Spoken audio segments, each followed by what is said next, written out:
Hello and welcome to another Kangaroo English Daily Digest podcast. My name is Christian and today is Wednesday, best day of the week. Today I want to talk about something that I have received a lot of emails about recently. I don't know why, but these things, they seem to come in waves.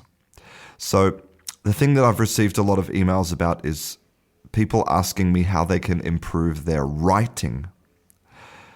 And also, apart from that, I've had lots of just messages from people saying, hey, how can I improve my English? But I'm going to be talking about how you can improve your writing because that's something more sort of specific, something we can talk in a little bit of detail about. And I want to start by reading some more ancient knowledge from this very fine book that I have from 1939. So this knowledge is 80 years old, and I've read it before, but I'm going to read it again because it's very relevant to what we're talking about today. So, nothing is more likely to dam the natural flow of our thoughts or to arrest the fluent running of our pen as over-anxious concern about details of grammar or spelling. Let your pen run freely in pace with your thoughts if it can. And then when your writing is done, it's time to read through in search of possible errors in punctuation, spelling, or grammar. And to those who fear of making such errors, I would say that, on the whole, it is better to have something to say and to make mistakes in saying it than to have nothing to say and say it in faultless language. Now that's extremely solid advice. There's a very famous quote which is attributed to Ernest Hemingway, but actually Ernest Hemingway probably didn't say this, but which is, writing is really easy. All you have to do is sit down and bleed.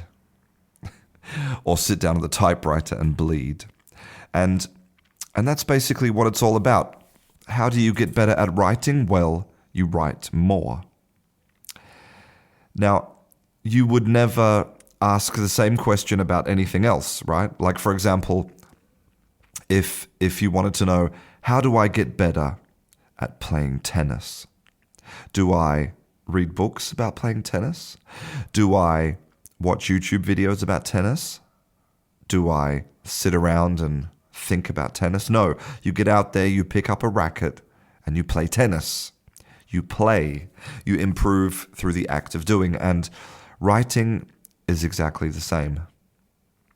So, in the book, if we're going to talk specifics, in the book, he gives an example of an activity, a very simple activity that you can do to improve your writing, which is you look around you at any object and you choose an object and then you say, right, I'm going to write a description of this object from the points of view of different characters. So imagine that you're looking over at your beautiful lamp. And so you're going to write a description of that lamp from the point of view of a child, and then from the point of view of a pregnant mother, and then from the point of view of a grumpy old man. And that's just a super simple writing activity that allows you to express and to practice all of those different things that make your writing better. For example, how long are your sentences? How do you structure them? What adjectives do you use? What verbs do you use? What verbal tense? How do you put that description into a paragraph? What are the emotions of that description? And that brings me back a little bit to the quote from the book, which said that worrying about errors of grammar or spelling stop your pen flowing freely. So it's really important to understand that when you're writing, there's two modes of writing, two mindsets. So one mode is creation mode, which is where you sit down and You just get your ideas and they come out of you and they go onto the paper or onto the screen.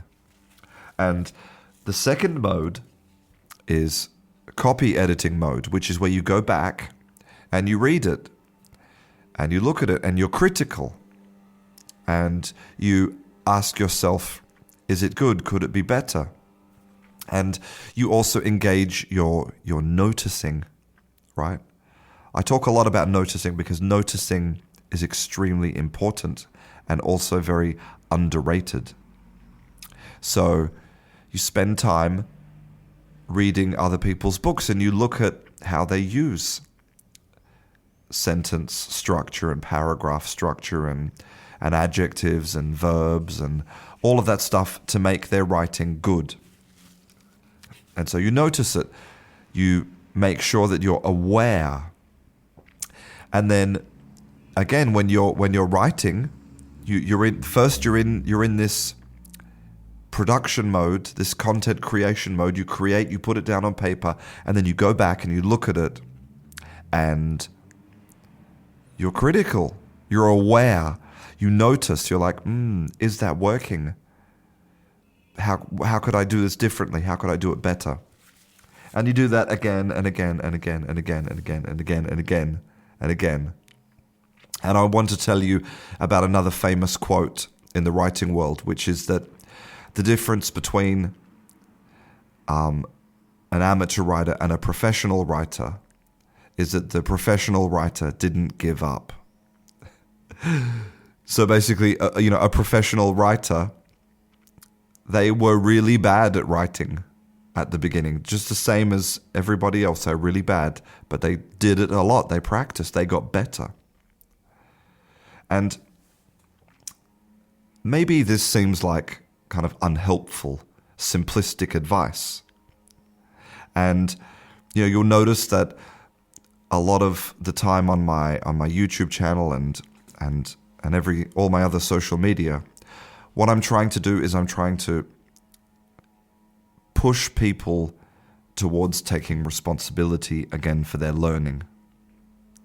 Okay, because when you send me an email and you say, Christian, how do I improve my English? How do I get better at writing? Then all you're doing is you're taking responsibility for your learning and you're pushing it onto someone else.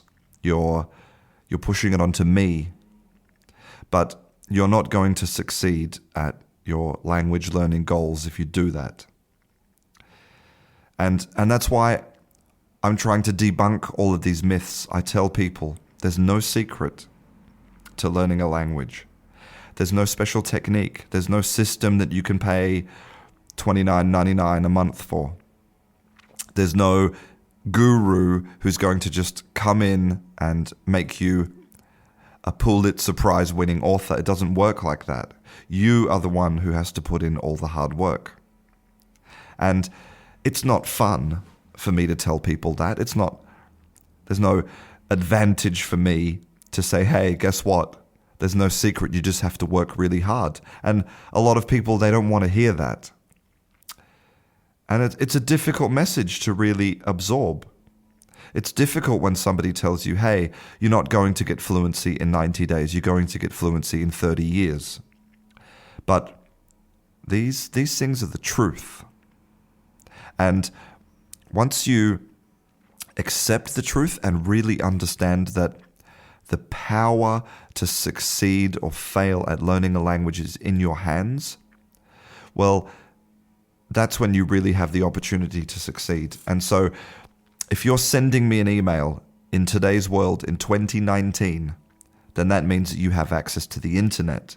And if you have access to the internet, then you have zero excuses because you have access to all of the combined knowledge of thousands of years of humanity. And the amount of free and interesting resources that are online to learn English is infinite.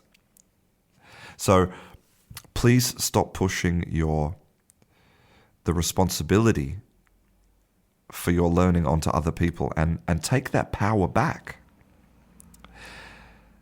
And that brings me on to today's word of the day. Today's word of the day is volition. Volition. Volition. Volition actually comes from the same root as the word will. Now, will is both a noun and a verb in English. Will is the most common verb that we use to talk about the future. I will go to the supermarket. I will eat that apple. And will is used to make predictions about the future that are based on your wants and desires and your attitude. And so volition, the noun volition, is basically that. It's your attitude, your desire, your inner fire to do something. Now, I really hope that you have a lot of volition to learn English, because that's what it's going to take to succeed. But it's like anything. You're not going to get results fast, but you persevere.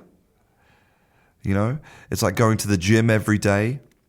You do a little bit every day, and you don't see results quickly, but in a year from now, you're going to look completely different. And if you keep at English every day, if you develop that volition and that discipline and you work hard, in a year, man, your English could be totally transformed.